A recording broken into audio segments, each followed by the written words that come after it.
Bonjour à toutes et tous, on se retrouve après les amphis d'été de la France Insoumise pour un nouveau numéro de Manu refait l'actu, c'est le numéro 4. On va parler de la rentrée, on va parler du nouveau grand blabla d'Emmanuel Macron, on va parler des prochains rendez-vous, ça commence maintenant.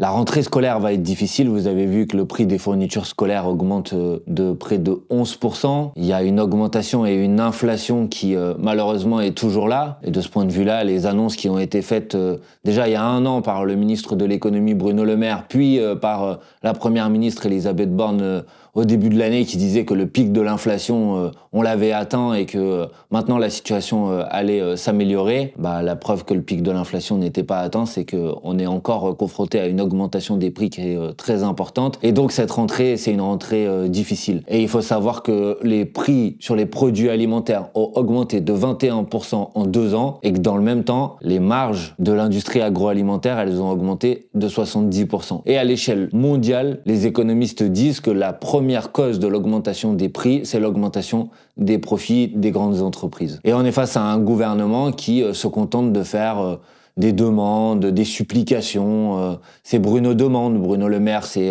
s'il vous plaît, les entreprises, faites un effort pour augmenter les salaires, alors que les salaires n'ont pas suffisamment augmenté, parce qu'en 2 ans, l'augmentation des salaires est plus faible que l'inflation.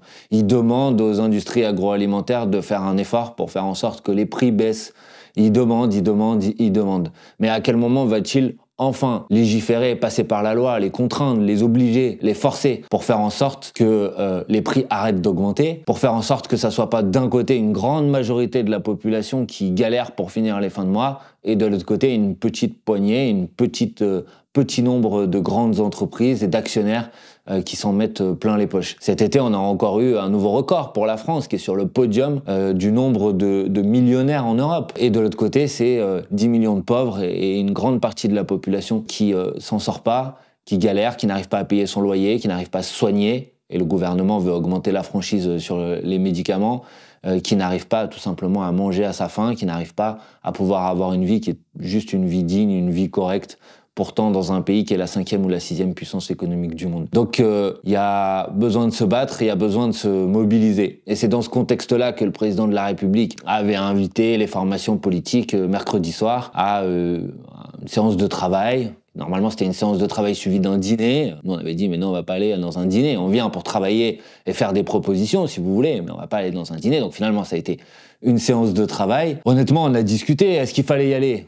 Parce qu'on connaît les grands blablas d'Emmanuel Macron, on a eu le grand débat après la mobilisation des Gilets jaunes, il avait pris un certain nombre d'engagements, il avait dit par exemple « je vais baisser à 1 million le nombre de signatures nécessaires pour le référendum d'initiative partagée ». Depuis, rien n'a bougé. On a eu la Convention citoyenne sur le climat, il avait dit « je reprendrai tout sans filtre ». Puis finalement, il a mis des 1 filtre, 2 filtres, 3 filtres, 4 filtres. Et l'ensemble des propositions de cette Convention citoyenne sur le climat ne sont pas, bien sûr, devenues une réalité. Donc Emmanuel Macron est spécialiste de ces grands exercices de communication qui ne servent à rien. On a considéré que, vu la dureté de la rentrée, il y avait besoin d'aller lui dire, les yeux dans les yeux, l'état de la situation du pays, la fracture qu'il a mis dans le pays avec la réforme des retraites, les difficultés des gens face à une vie qui est une vie trop dure aujourd'hui, et donc la nécessité de changer radicalement la politique qui est la sienne. Donc on y allait. D'abord, il y a eu une première discussion sur la situation internationale où chacun pouvait donner son point de vue, poser ses questions, où on était éclairé sur quelques éléments dont le président de la République dispose. Pourquoi pas ? Ou à la fin, tout le monde a réalisé, après 4 heures ou 5 heures de discussion sur ce point, que personne ne soutenait l'intervention de Vladimir Poutine en Ukraine. Je suis pas sûr qu'il y avait besoin de discuter pendant 5 heures pour s'en rendre compte, mais au moins les macronistes qui ne cessent de venir sur les plateaux de télévision pour dire que la France insoumise serait pro-Poutine, pro-russe, je ne sais quoi, peut-être ils arrêteront de le dire. Bon, et puis après on est rentré dans le vif du sujet en parlant d'abord des questions démocratiques, et là on lui a dit, vous parlez de faire un référendum, etc., mais si vous voulez demander l'avis aux Françaises et aux Français. Il y a un référendum que les Français ils attendent, c'est un référendum sur la réforme des retraites. Vous dites que vous êtes prêts à leur demander leur avis, demandez leur avis, puisque la réforme des retraites n'entre en vigueur qu'aujourd'hui. demandez-leur leur avis sur est-ce que oui ou non il faut reporter l'âge de départ à la retraite à 64 ans. Et il l'a écarté en disant, de manière scandaleuse, en disant il ne fallait pas opposer la légitimité parlementaire à la légitimité populaire. Bah, précisément, sur cette question de la réforme des retraites, l'Assemblée nationale ne s'est pas exprimée, n'a pas voté. Donc, demander aux Françaises et aux Français de trancher, ce n'est pas opposer la légitimité populaire à la légitimité parlementaire, c'est demander aux Français de trancher un point sur lequel, manifestement, il y a un conflit de légitimité entre ce que pense le président de la République et quelques amis à lui et ce que pense une immense majorité des Françaises et des Français. Bon, il a balayé ça d'un revers de la main. Le fait de renoncer au 49.3, il a balayé ça d'un revers de la main. Le fait de passer à une 6e république parlementaire pour que ça ne soit plus une monarchie présidentielle, il a balayé ça d'un revers de la main. Le fait d'introduire des nouveaux droits dans la Constitution, comme le référendum d'initiative citoyenne, il a balayé ça d'un revers de la main. Et il n'a rien à proposer. Donc, il est venu pour parler, discuter, disserter, dans un exercice qui lui-même était un exercice grotesque et extraordinairement monarchique. C'est-à-dire, je rappelle quand même qu'il y a des institutions dans ce pays, qu'il y a des assemblées, qu'on élit des députés à l'Assemblée nationale, qu'il y a des sénateurs qui siègent au Sénat, qu'il y a des navettes parlementaires, qu'on peut proposer... le gouvernement peut proposer à l'Assemblée nationale un texte de loi, ou bien les parlementaires eux-mêmes peuvent proposer des textes de loi, et qu'ensuite, s'il doit y avoir des débats entre les formations politiques, bah, ça s'organise dans les assemblées qui sont faites pour ça.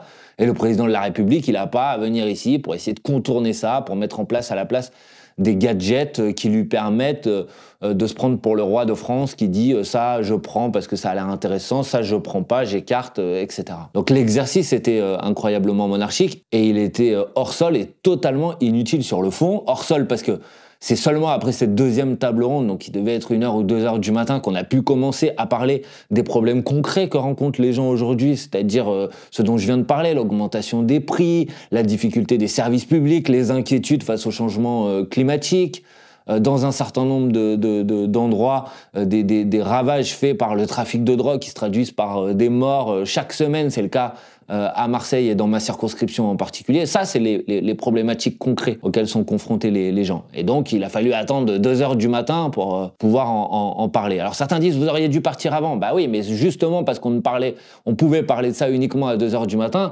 qu'on a fait le choix de rester jusqu'au bout pour porter nos propositions, pour leur dire, maintenant, il faut changer de politique, c'est insupportable, les gens s'en sortent pas, il faut augmenter les salaires.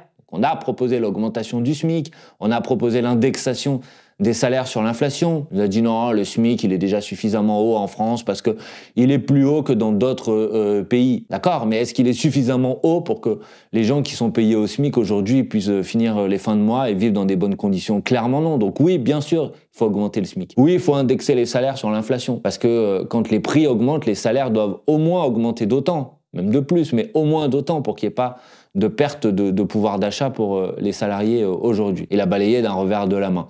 On lui a dit que les loyers avaient augmenté, que les charges liées à l'augmentation de l'énergie avaient augmenté, qu'il fallait donc geler les loyers, qu'il fallait faire en sorte de bloquer les prix sur l'électricité, bloquer les prix sur le gaz, bloquer les prix sur les produits alimentaires pour faire en sorte que ça ne soit pas d'un côté des gens qui galèrent et de l'autre côté des gens qui s'enrichissent. Tout ça, il a balayé d'un revers de la main en disant que de toute façon ça ne marchait pas, oubliant lui-même que par exemple le blocage des prix, il l'a fait pendant la crise sanitaire où on avait bloqué le prix du gel hydroalcoolique. Donc on a déjà utilisé le blocage des prix, ça a été fait dans les années 90 en France quand il y a eu la guerre du Golfe où les prix du pétrole s'envolaient. Il y a eu des mesures de blocage des prix qui ont été prises et qui ont tout à fait fonctionné. Donc il est possible de bloquer les prix, mais il refuse de le faire parce qu'il est dans une vision enfermé dans une vision idéologique qui consiste à penser que l'État ne doit pas intervenir dans l'économie et que finalement c'est le marché lui-même qui va réguler l'offre et la demande. Bah, vous voyez bien qu'est-ce qui se produit,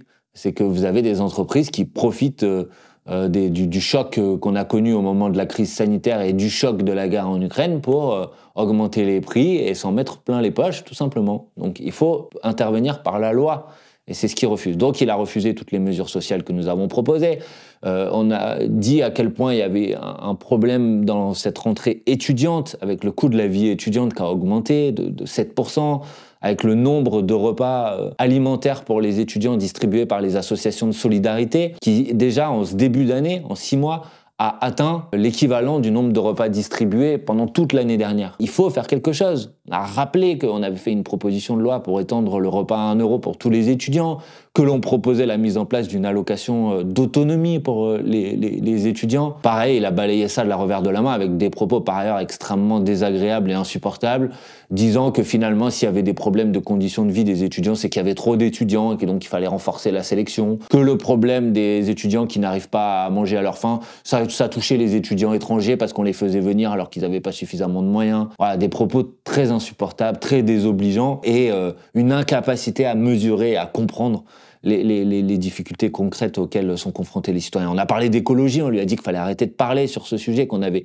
vécu pendant cet été, l'impact du changement climatique, les sécheresses, les canicules, l'augmentation du nombre d'événements climatiques extrêmes, et donc qu'il fallait cesser notamment cette politique de criminalisation à l'égard des associations, des syndicats, de toutes celles et ceux qui se mobilisent sur le climat. On a parlé de Sainte-Soline, on a parlé de cette décision absurde et qui a été retoquée par le Conseil d'État de dissoudre le mouvement des soulèvements de la Terre, en lui disant que, ok, le Conseil d'État avait remis en cause cette décision, mais qu'il fallait qu'il abandonne tout simplement cette volonté. Pareil sur ce sujet, il répond à côté, bon, il écoute pas, il écoute rien, et donc on est allé jusqu'au bout, on a porté nos propositions, on s'est battu avec collègues de la NUPES où on avait préparé ensemble ce rendez-vous, on avait préparé 14 propositions ou priorités communes à porter devant Emmanuel Macron. On les a portées chacune de ces priorités. C'est aussi la question de la santé, c'est aussi la question de l'éducation, alors qu'on sait que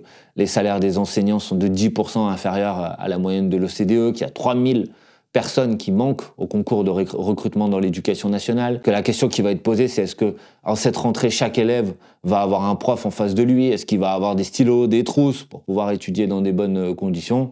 Bon, pareil, ça l'intéresse pas. Et finalement, cet exercice était pour lui juste un grand exercice de communication pour dire, vous voyez, je suis capable de parler avec tout le monde. On a pu lui dire les choses qu'on avait à lui dire, il en ressort strictement rien. Ils essayent maintenant de dire que il organiserait une conférence sociale sur les salaires. Bon, si vous regardez les choses dans le détail, c'est pas ce qu'il a dit. Il a dit qu'il est quelque chose qu'il avait déjà dit. Il l'avait déjà dit au mois de mars de cette année. Et il se trouve qu'il y a des accords de branche aujourd'hui, des grilles de rémunération dans certaines branches du pays qui n'augmentent pas les minima de branche en même temps que le SMIC quand le SMIC est revalorisé. Et donc, vous vous retrouvez dans des situations où vous avez dans certaines branches des niveaux de rémunération qui sont théoriquement inférieurs au SMIC. Alors en fait, ce qui se passe, puisque le SMIC est obligatoire, ce qui se passe, c'est que généralement, les entreprises sont obligées de rehausser les salaires, mais donc ça veut dire que vous avez un tassement du tout le bas de la grille salariale qui se retrouve au niveau du SMIC. Donc c'est quelque chose d'insupportable. Et le président de la République avait déjà dit au mois de mars, j'ouvrirai des négociations salariales pour faire en sorte que cette situation ne se reproduise pas. Sauf qu'il ne s'est rien passé depuis le mois de mars, qu'à moitié de l'année, il y a eu une nouvelle légère revalorisation du SMIC, donc il y a encore plus de minima de branches qui sont passés en dessous du niveau du SMIC, et rien n'a été fait sur ce sujet. Donc c'est pas une concession, c'est pas quelque chose qui l'accorde, c'est la loi de faire en sorte qu'il n'y ait aucun niveau de salaire en dessous du SMIC. Donc si maintenant dire qu'on va respecter la loi est une grande avancée, je pense qu'on va pas aller très loin. Et donc, ce qu'on a besoin, c'est pas une conférence, des discussions ou des négociations sur ce sujet. On a besoin d'une loi, comme le proposent un certain nombre d'organisations syndicales, qui dit que à chaque fois que le SMIC est revalorisé, les minima de branche sont revalorisés aussi, de telle sorte à ce qu'il n'y ait pas des minima de branche qui se retrouvent en dessous du SMIC. Bref, tout ça pour ça, dans un moment très déconnecté de la situation. Alors après, il dit que va proposer un nouveau rendez-vous. Franchement, c'est bon, on a compris. Il veut pas nous écouter, il veut pas nous entendre. Et donc, l'enjeu maintenant, c'est la mobilisation, c'est la lutte, c'est la bataille. Et de ce point de vue-là, il y a un certain nombre de rendez-vous qui vont arriver. Le premier de ces rendez-vous, ça va être la marche du 23 septembre, qui est une marche pour la justice partout, la justice sociale, contre les violences policières, contre le racisme. Une marche de l'unité du peuple, de l'unité populaire du peuple qui se mobilise pour défendre ses intérêts, pour défendre sa dignité. Et ça va être organisé partout en France le samedi 23 septembre. C'est à l'appel d'une centaine d'organisations, des syndicats, des associations, des collectifs, des organisations politiques comme la France Insoumise. Et c'est une date à noter dans le calendrier pour qu'on soit mobilisés nombreuses et nombreux. D'ici là, il y a un certain nombre d'autres rendez-vous. Il y aura la fête de l'humanité. Je vous invite à nous retrouver sur le stand de la France Insoumise qui sera sur la fête de l'humanité. Et en ce qui me concerne, vous pouvez me retrouver ce samedi à la braderie de Lille où on prendra la parole avec Mathilde Panot, présidente du groupe parlementaire de la France Insoumise, à 16h sur la braderie de Lille. Et puis dimanche de midi à 13h sur le grand jury sur RTL où on reviendra sur l'actualité politique de ces derniers jours. Voilà, on se retrouve dans les prochains rendez-vous. Bonne rentrée à vous, bon courage, parce que la situation, elle est difficile, mais on a besoin de se mobiliser, on a besoin de notre détermination, de notre courage. On peut compter que sur nous pour tout ça. Les Insoumis se mobilisent, ils ont commencé à le faire par des actions de solidarité, notamment de collecte de fournitures scolaires. N'hésitez pas à les aider, n'hésitez pas à les soutenir, n'hésitez pas à y participer en allant participer à cette solidarité qui est indispensable dans cette rentrée parce que manifestement on peut compter que sur nous-mêmes. Voilà, allez, bon courage, on se retrouve pour la prochaine fois pour un nouveau numéro et d'ici là, belle rentrée.